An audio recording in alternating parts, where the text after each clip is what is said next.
What would you say to someone who's thinking about visiting or joining the church?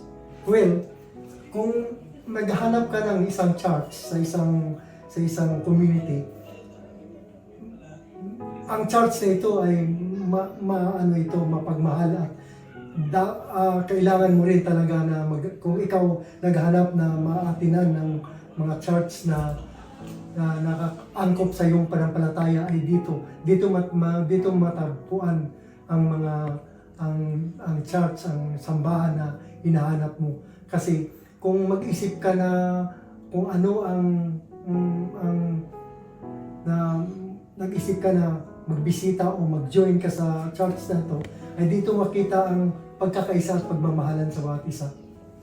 You will feel the love, the true love of the Lord within the community, the care, the non-judgmental attitude, the behavior, and of course, the hunger in sharing God's love and salvation to them.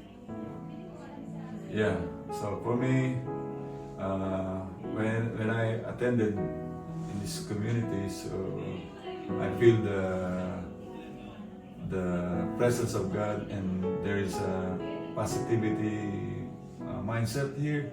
So, and then I saw the love of Christ and the grace here. So, as I encourage the people and my friends to visit this community.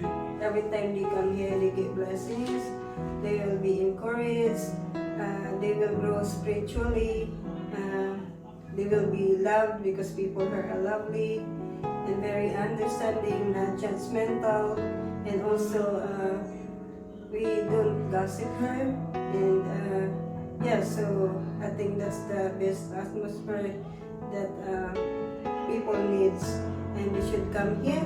I encourage you to visit the SLC, not only once but every time, and then you will really feel the difference.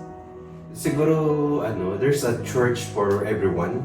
So wala talagang church na one church fit all. So this church is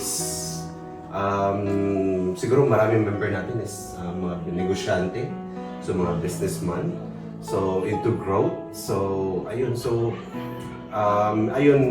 binabase natin yung mga learnings natin o yung aral natin sa Bible din, kasi ang Diyos natin gusto niya na mag-prosper tayo, hindi lang sa langit kundi dito sa lupa.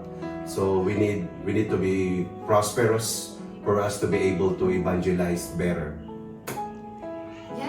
And we are excited to welcome you here. You're just here if you need someone to journey with you, to listen to your life story.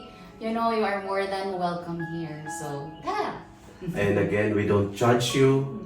Kahit ano pa man yung background ninyo, we are not perfect.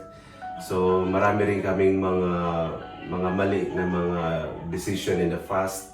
So, kahit ano pang background ninyo, mamahalin namin kayo. We're gonna accept you and we are not gonna judge you. So you are welcome.